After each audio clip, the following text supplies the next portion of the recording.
Olá, estudantes, tudo bem? Eu sou a professora Elisiane e estou muito feliz de estar aqui com vocês hoje em mais uma proposta do programa Linhas do Conhecimento, que, seguindo os princípios de uma cidade educadora, transformam Curitiba numa grande sala de aula. Hoje, nós vamos falar um pouquinho mais sobre uma árvore que é muito importante para o estado do Paraná e para a nossa Curitiba também. Eu vou passar para vocês algumas imagens para ver se vocês descobrem qual é o nosso assunto. Vamos lá? Qual árvore será que nós vamos falar hoje? Será que é essa com essas flores delicadas? Será que é essa linda árvore? Já estão adivinhando? Olha só, será que ela é uma árvore imune ao corte? Já descobriram? Quase, não é mesmo? Eu vou passar mais algumas imagens e tenho certeza que vocês vão adivinhar. E agora? O que será que tem a ver com essa ave? E com esses entalhes aqui, com esse artesanato? Já descobriram? Agora eu tenho certeza que na próxima imagem vocês vão adivinhar. Olha lá, já sabem, não é mesmo? Hoje nós vamos falar sobre a araucária, que é o pinheiro do Paraná. Eu vou dar aqui um tempinho para que vocês copiem a nossa proposta e os materiais que nós vamos utilizar. Aqueles materiais que vocês já estão habituados, caderno, folha, lápis de cor, borracha, ok? Anotem aí a nossa proposta de hoje, que está aqui na tela. E, enquanto isso, eu vou higienizar as minhas mãos, aquele cuidado que devemos ter. E vocês fazem a mesma coisa aí em casa, ok? Lá vai o nosso tempinho.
Então, vamos lá? Vamos continuar?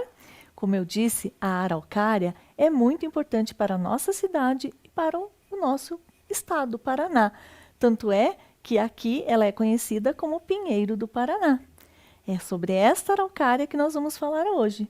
Árvore símbolo do Paraná. E vocês sabiam que existe árvore símbolo do Brasil? Vou mostrar para vocês. Olha só, o ipê amarelo. Muitas pessoas acham que é o pau-brasil, por causa do próprio nome do nosso país. Mas, na verdade, o ipê amarelo que é o símbolo do Brasil.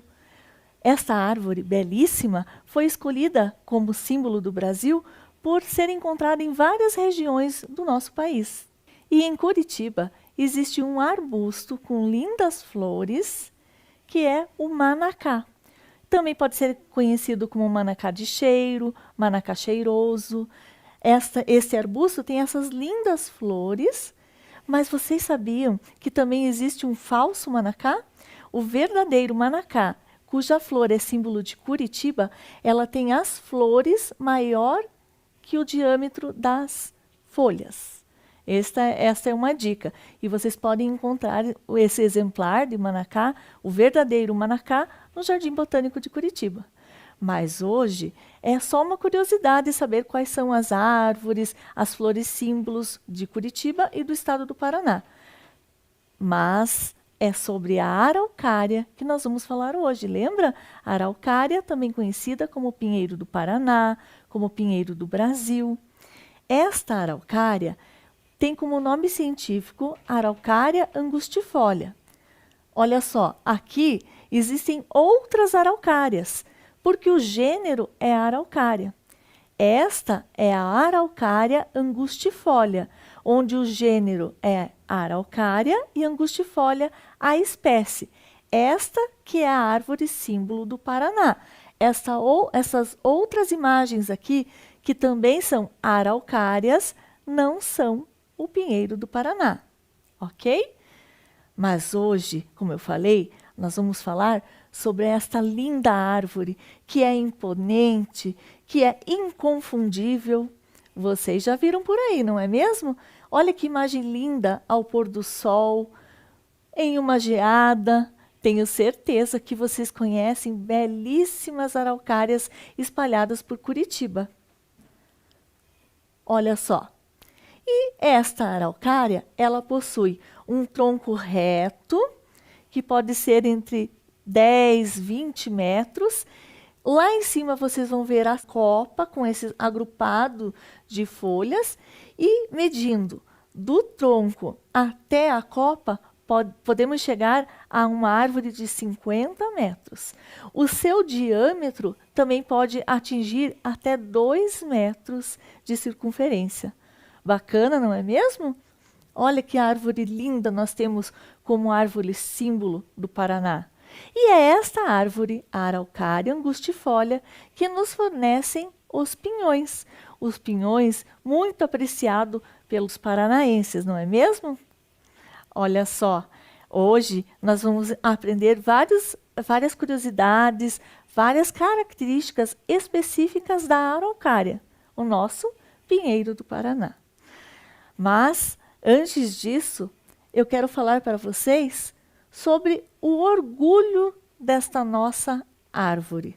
Esta árvore já foi, em 1930, símbolo, né, de referência num movimento chamado paranista. Então, como eu acabei de falar, né, sobre esse movimento paranista ou paranismo, que encheu de orgulho os paranaenses, foi criado por um conjunto de artistas, de intelectuais, que gostariam de ter um elemento da natureza que representasse o Paraná.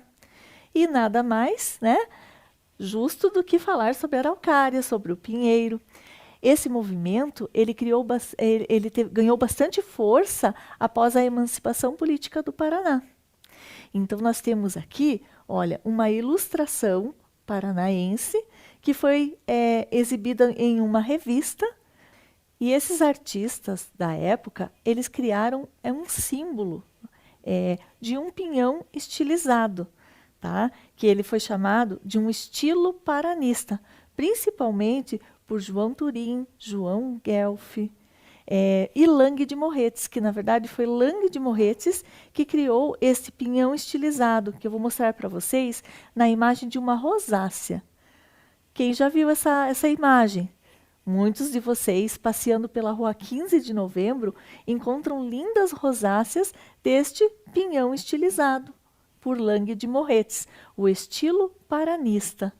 Esse nome paranista e paranismo, ele foi exatamente para identificar o Paraná. Dizem até que paranista foi para diferenciar de paulista. Bacana, não é mesmo? Mas essa é só uma curiosidade. O que nós vamos falar hoje também é sobre um museu, um memorial que foi criado recentemente em Curitiba. Vou mostrar a imagem para vocês. O Memorial Paranista se encontra no Parque São Lourenço. Aqui tem uma imagem da fachada. Olha que lindo esse portão aqui, ó, simbolizando a nossa linda araucária, não é mesmo? E aqui também está uma obra de arte de João Turim. A partir desse momento, né, de 1930, as pessoas começaram a utilizar muito o pinhão como marca paranaense. Fizeram várias esculturas, composições musicais, camisas com o símbolo do Paraná e juntamente com a araucária, essa, né, nossa belíssima árvore. Mas nós vamos continuar falando mesmo da araucária. Onde será que encontramos a araucária no Brasil? Vamos ver um mapa? Olha só, nas regiões sul e sudeste é onde temos maior concentração da araucária angustifolia. E, né, nosso Paraná, na época, foi o que teve maior concentração de araucária. Por isso que muitos conhecem como araucária do Paraná. Ela também é encontrada fora do Brasil, né? Argentina, Chile, nas regiões em que a altitude, né, é elevada e o clima é mais frio. Por isso mesmo que se concentrou nas regiões sul e sudeste. E para conhecer um pouco mais sobre esta floresta, né? A floresta com araucárias. Não existe uma floresta somente de araucárias, a não ser que você plante, né, somente araucárias. Mas a floresta específica, né, deste clima que forma o bioma da Mata Atlântica, existem outras árvores associadas à araucária. Não é somente araucária. Eu vou mostrar para vocês algumas espécies da nossa flora, deste lindo bioma. Então, associado ao pinheiro do Paraná, se encontrava muito as canelas, a embuia, a erva mate. Olha aqui uma imagem da erva mate.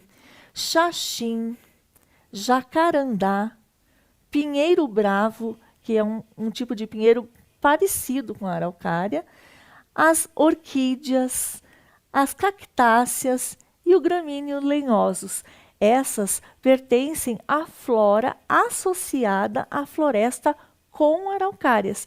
Então, sempre que você visitar um ambiente, um bioma da Mata Atlântica, você vai encontrar, além da araucária, essas espécies da flora. Legal, não é mesmo? E eu também vou mostrar para vocês, daqui a pouquinho, alguns animais que também são encontrados nessa floresta com araucárias. Agora, nós vamos falar um pouquinho sobre a fauna. Aqui vocês já viram que eu coloquei alguns animaizinhos empalhados, não é mesmo? Esses animais foram emprestados do Museu de História Natural. Olha só, nós temos alguns animais que eu tenho certeza que vocês já ouviram falar. A gralha azul, a cutia e o serelepe. Coloquei também aqui na imagem outros animais que você pode encontrar também na floresta com araucárias. Olha só, o serelepe que está ali, o coati, o gato do mato, pica-pau, a nossa gralha azul, mico-leão dourado, jacu, jacutinga, tié-sangue, sanhaço, saíra, mono-carvoeiro, saguis, guariba e gaturamos. Esses são os animais que você vai encontrar, geralmente, né? Você vai se deparar com esses animais em uma floresta com araucárias. Essa floresta ombrófila mista, que daqui a pouco eu vou falar para vocês. Mas, olha só, podemos encontrar papagaios. Olha o serelepe lá no topo da araucária. Mas, especificamente, eu quero falar um pouquinho mais sobre esses três animaizinhos, os que estão aqui, né? E mais este passarinho, um pequeno passarinho que se chama grimpeiro. E por ser tão pequenininho, as pessoas chamam de grimpeirinho. O grimpeirinho é um passarinho que gosta de ficar nas copas da araucária e que se alimenta de pequenos insetos, de larvas. E sabe de uma coisa? Este passarinho só é encontrado nas grimpas do pinheiro. Então, ele é endêmico desta floresta e especificamente da araucária. Significa que, se acabarmos com a araucária, nós também estaremos acabando com esse animal, levando ele até a extinção. E aqui, vocês já viram alguma cutia? Ela é facilmente encontrada nos parques de Curitiba. A gralha azul você já encontra mais nas copas. Dificilmente ela vai até o chão. E a cutia e a gralha azul são também plantadoras. São espécies que nos ajudam a perpetuar, a preservar, a garantir, né, que tenhamos outras araucárias através do plantio. A cutia é um roedor e, como instinto dos roedores, ele guarda a comida para comer depois. Então, a cutia se utiliza aqui das suas patinhas e enterra alguns pinhões para comer depois.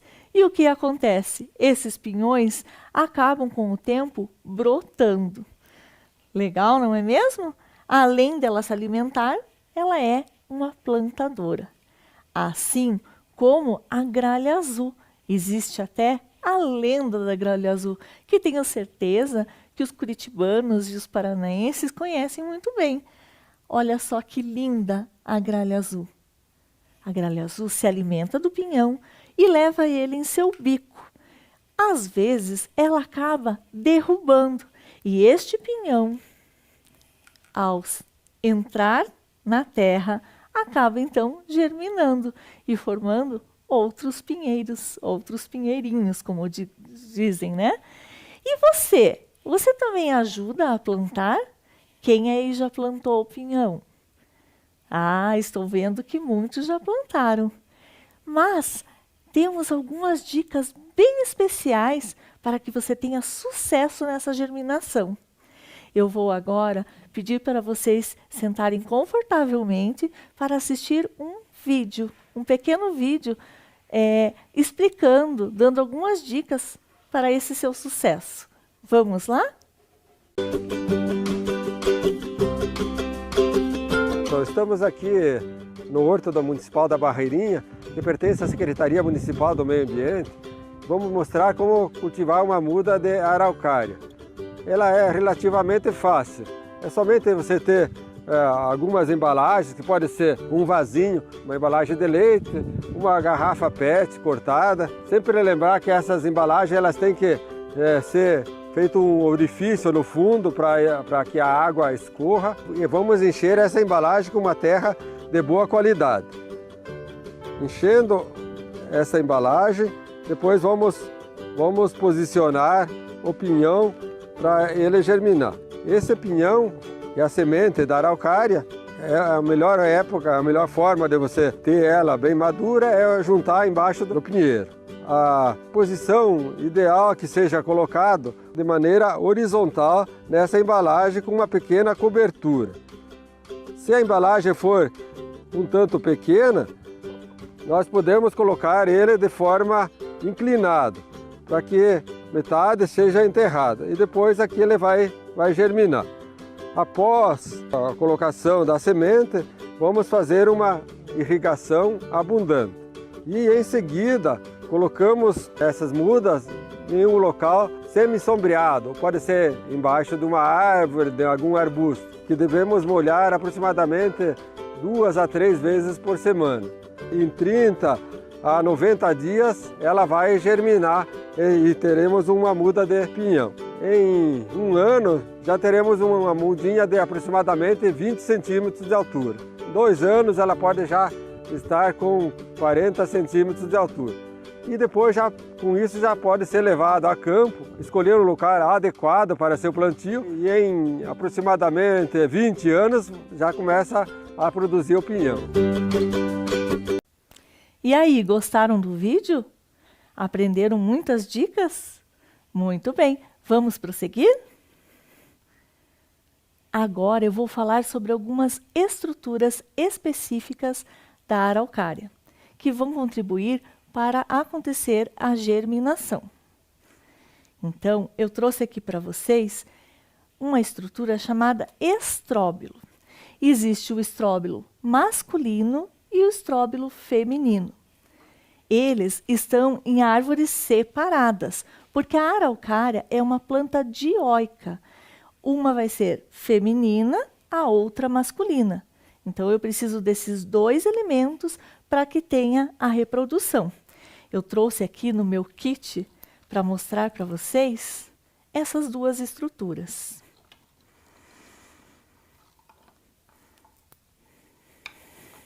O estróbilo masculino, esse que vocês estão vendo aqui. Aqui ele já está mais velho, por isso que ele mudou a coloração, né? E aqui o estróbilo feminino. Você vai encontrar essas estruturas ou caída no chão, conforme o vento acaba derrubando, ou somente lá nas grimpas da araucária. Então, acima de 20 metros. Então, estróbilo masculino e estróbilo feminino. E eu vou contar para vocês como que acontece essa reprodução. Olha só, a reprodução acontece da seguinte forma. Eu vou explicar para vocês. É do estróbilo masculino que saem os grãos de pólen que vão fecundar o estróbilo feminino.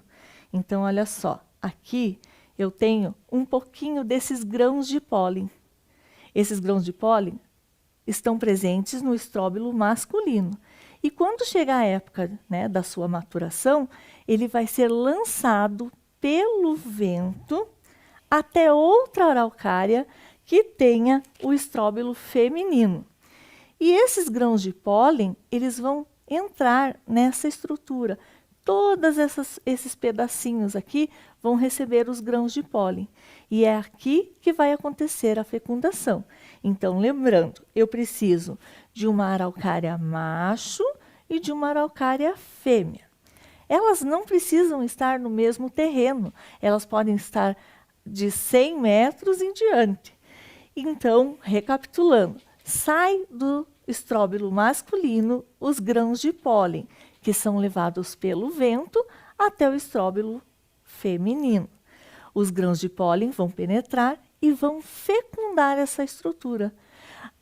Vamos dizer assim, parecido com o que acontece, né, quando a mulher fica grávida. Então, esse estróbilo, ele vai começar a crescer de tamanho e vai virar essa estrutura. Olha como fica o estróbilo feminino fecundado. Então, este é o mesmo que este. Após a fecundação, acontece o crescimento. E o que será que tem dentro dessa pinha? Nas copas da araucária, vão se formar várias pinhas. E quando elas estiverem maduras, elas vão cair, né, desde a altura do pinheiro até o chão e vão acabar arrebentando. E o que tem lá dentro? Vou mostrar para vocês. Os pinhões. Olha só, a pinha fecundada, madura, quando cai ao chão, arrebenta essas estruturas e nós temos os pinhões. Então, olha a quantidade de pinhões que você pode ter em uma pinha. Podem ter até 80 pinhões numa mesma pinha. E várias pinhas em toda a araucária. Quem gosta de pinhão? Eu também. O pinhão é apreciado por todos os curitibanos e paranaenses. E até mesmo por quem vem até a nossa cidade, o nosso estado, provar essa delícia. Mas será que todos os pinhões fecundaram? Não.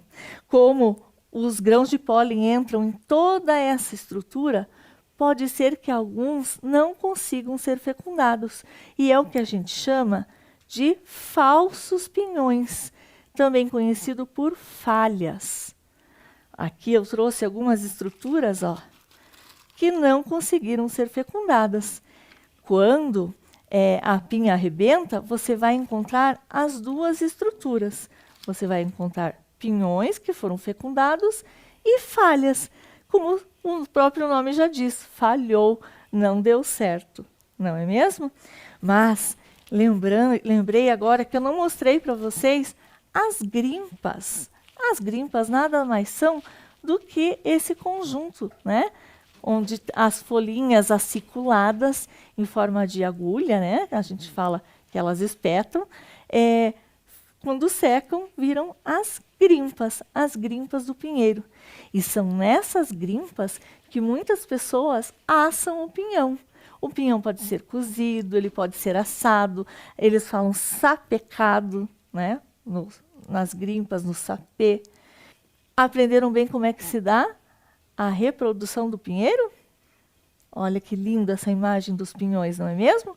Mas vocês podem estar se perguntando, mas como que eu sei se a árvore que eu tenho lá no meu quintal, se ela é fêmea ou se ela é macho? Às vezes você não consegue ver se o vento não acabar derrubando essas estruturas. Então, temos um segredo para saber se é fêmea ou macho. Você deverá olhar no pé do pinheiro, porque se um dia ele produziu os pinhões e ao cair arrebentou e deixou as falhas, você vai encontrar essas estruturas no chão. Então, você não consegue visualizar nas copas, e sim no chão. E tem pessoas que já me falaram assim, por que que a minha araucária não dá pinhões? Eu já fiz de tudo, eu já troquei, já coloquei adubo, estou sempre esperando ter pinhões e não tem. É porque a sua araucária é uma araucária macho. Se você tiver só essas estruturas e em todo o quilômetro a sua circunferência não tiver araucária fêmea, você não vai ter essa germinação, porque o seu é uma araucária macho. Entenderam? Que bacana, não é mesmo? Então, como eu estava falando, as pessoas se perguntam, é fêmea ou macho? Como saber? Já expliquei para vocês que, às vezes nós não conseguimos ver aqui nas grimpas. Então, o segredo é olhar para o chão. E sabia que existe um mito onde muitas pessoas falam assim, eu sei como diferenciar. Se tiver mais fechado assim é macho, se tiver mais aberto assim é fêmea. Isso não tem nada a ver com as estruturas, com a reprodução, com estruturas feminina ou masculina. Na verdade, o formato, que a gente chama dos braços da araucária, tem a ver com a idade. Quando a araucária, está inserida numa mata e começa a crescer, ela, por ser uma planta que a gente chama heliófita, ela cresce em direção ao sol. E na mata fechada, ela está concorrendo com outras árvores de vários estratos, mais altas, mais baixas. Então, para que ela possa ir crescendo e se tornando adulta, ela cresce em direção ao sol, e quando ela passa do extrato das árvores, ela começa a abrir os seus galhos. No começo, então, a gente diz que ela tem um formato piramidal. Então, ela vai crescendo deste formato. E depois, ela abre e se transforma num candelabro, que é essa estrutura que vocês conhecem bem. Então, quanto mais nova, ela vai crescer piramidal. E depois, em formato de candelabro. E quanto mais velha, você pode encontrar os seus braços cada vez mais abertos. Então, aqui, olha, nós temos algumas araucárias adultas, certo? E daí ela só vai engrossar o seu tronco, envelhecendo, às vezes caem algumas estruturas. Então, é assim que acontece. Não tem nada a ver se ela é macho ou se ela é fêmea, ok? Então, aqui, olha, eu tenho um pezinho de araucária parecido com aqueles que vocês viram lá na plantação. Essa minha araucária aqui já tem 2 anos e eu gosto muito dela. E por falar, nessa majestosa araucária que tanto apreciamos, que tanto gostamos, devemos lembrar que ela é uma árvore imune ao corte, é proibido o seu corte, porém, pode-se justificar por que você precisa retirar aquela araucária do local. Então, daí vão ser chamados técnicos que vão analisar e você daí provavelmente vai se comprometer a ajudar no reflorestamento. Para cada araucária cortada, é necessário que 10 sejam repostas para manter esse equilíbrio, já que estamos falando de uma árvore ameaçada de extinção. Já faz muitos anos que ela foi incluída na lista vermelha, que a gente fala na botânica, das espécies da flora que estão ameaçadas de extinção. E por que tudo isso aconteceu? Porque houve um desmatamento acelerado. Pensa bem, a partir, né, de 1900 e 1910, houve um boom, né, de corte das araucárias. Por quê? As araucárias antigas, frondosas, lembra que a araucária ela está presente desde o tempo do Jurássico, né? Ela é uma árvore pré-histórica. Então já existiam muitas araucárias. Os índios foram os primeiros a ter bastante contato com a araucária e dela, né, tirar o seu alimento. Só que os povos indígenas, eles sabiam usufruir, né, dos benefícios da araucária, mas ter sempre uma reserva. Então, como eu estava dizendo, né, a araucária propiciou, né, um grande avanço econômico. Por quê? Obteve-se muito lucro do corte das araucárias. Com apenas uma araucária frondosa, era possível construir uma casa inteira, tanto a estrutura externa quanto interna. Os utensílios, todos eram retirados da madeira da araucária, que é uma madeira macia, fácil de ser usada. E pensa, todos os utensílios necessários para os primeiros povoamentos foram tirados das araucárias. Araucárias que forneciam muita madeira. Com pequenas regiões de corte, você podia fazer muitas coisas. Lembra que naquela época, no Paraná, existia bastante erva mate. Então, essa madeira da araucária serviu até para fazer barricas para acondicionar a erva mate. Foram construídos carroças, galpões, até palito de fósforo com a madeira da araucária. E o que aconteceu? Começaram a usar indiscriminadamente. Não estava sendo feito o reflorestamento, pensando que um dia ia acabar. Lembra que o crescimento da araucária é lento. Olha, desde que eu plantei, 2 anos. E para que ela comece a fornecer os pinhões, leva de 12 a 20 anos. Na mata original mesmo, demora 20 anos para produzir pinhões. Então, eles começaram a cortar indiscriminadamente, né, uma exploração muito grande que ofereceu lucros, só que esse lucro até mesmo eram para poucos. Poucos se usufruíram, né, desse lucro da araucária. E a velocidade dessa destruição não deu conta da natureza se recompor. Então foram tendo desmatamentos e acabando com a cobertura original. Lembra que eu falei para vocês que ela é muito encontrada no sul e no sudeste? O pinheiro do Paraná foi chamado assim inicialmente do Paraná, porque era no Paraná que tinha maior concentração das araucárias. E de toda essa 100% de concentração de araucárias, hoje nós temos apenas 3%. Já chegou a menos de 1% da cobertura original no Paraná.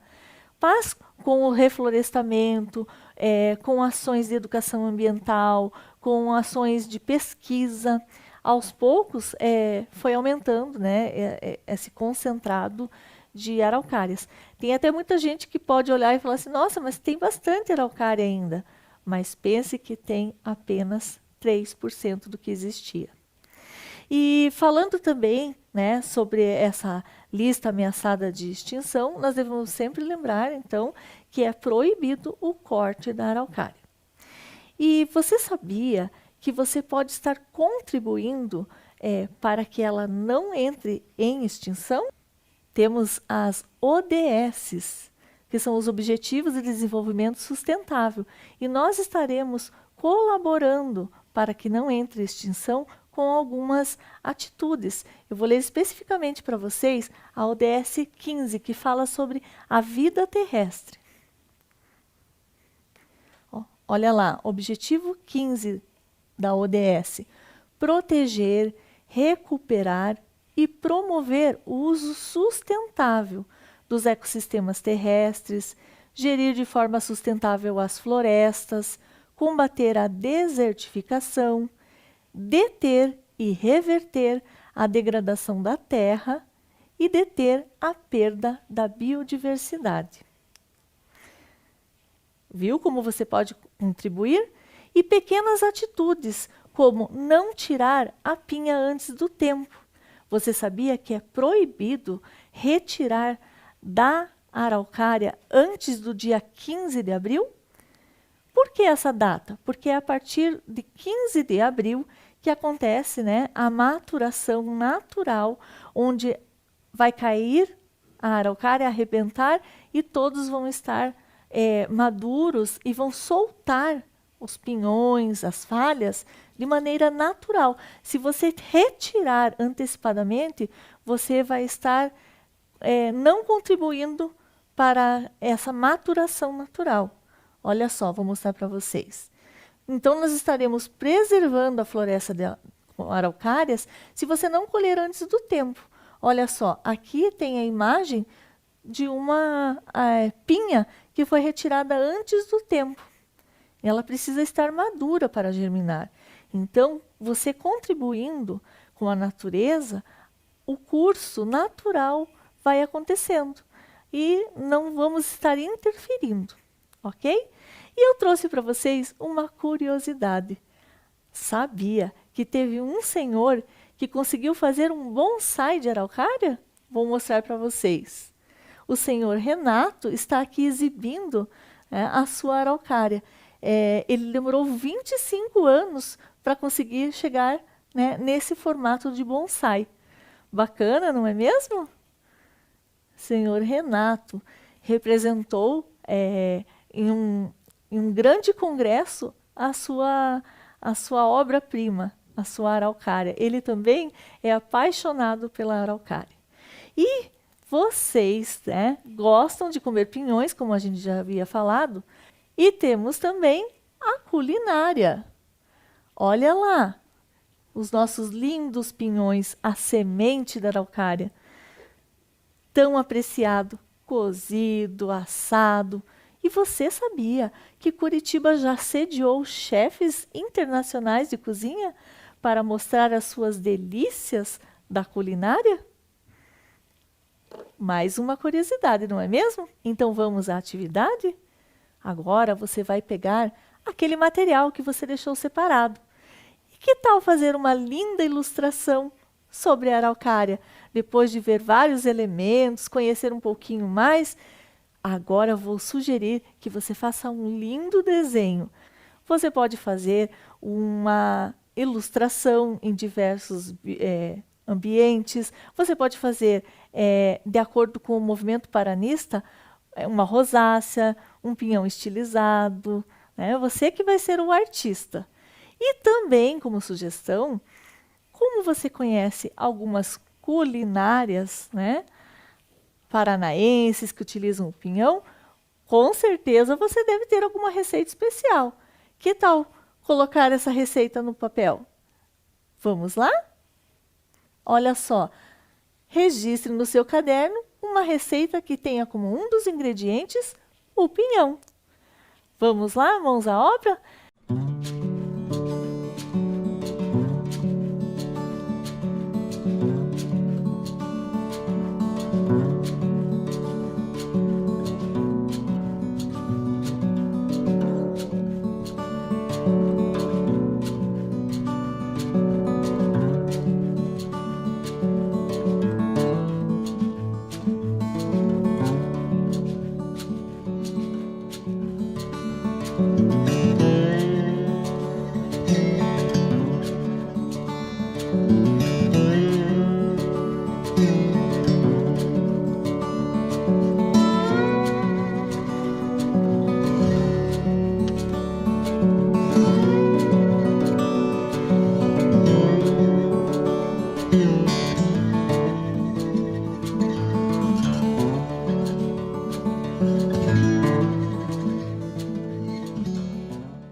queria só também mostrar para vocês que existe muita literatura sobre o assunto.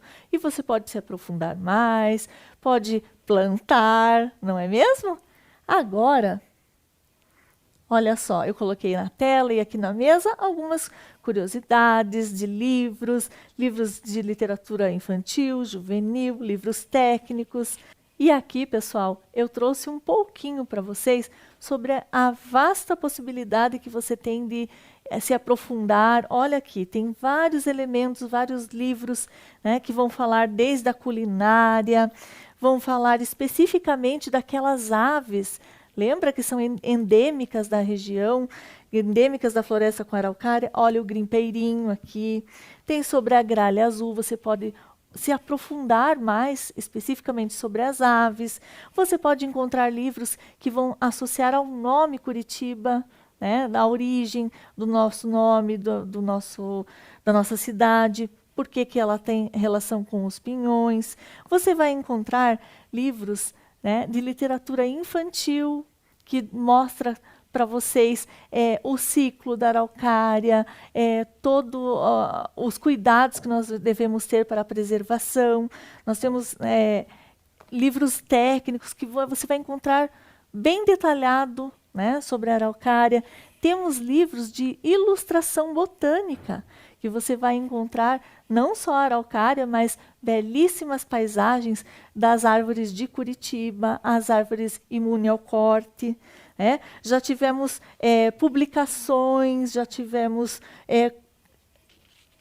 mostrando espaços de Curitiba específicos, né, sobre esse estilo paranista.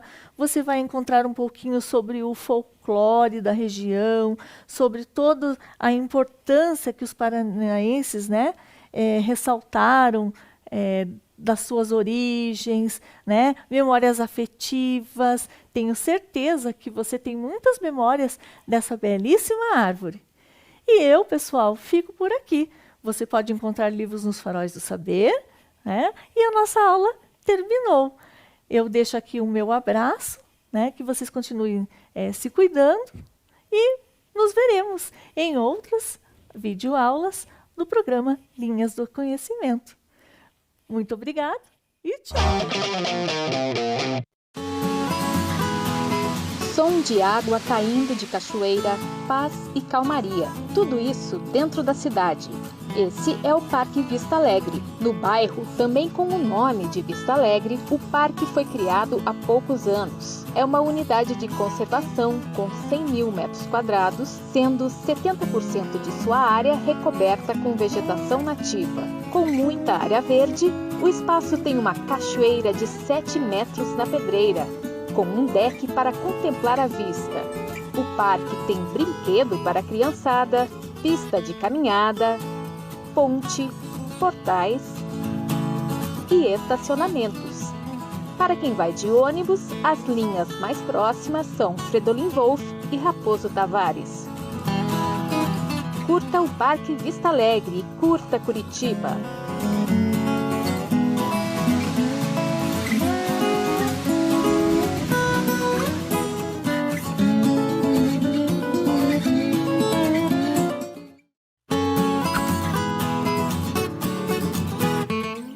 O Parque Bacaxiri, no bairro do mesmo nome, é um dos mais frequentados de Curitiba, mas ele não existe. É isso mesmo.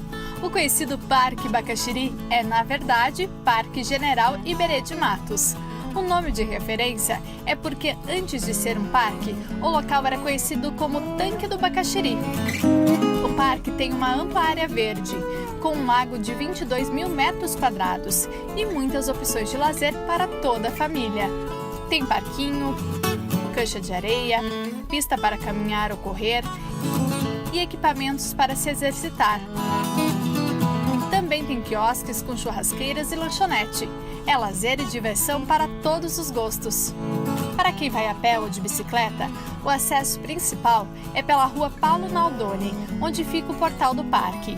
Para quem vai de carro, tem estacionamento. E para quem vai de ônibus, as opções são os alimentadores Tingui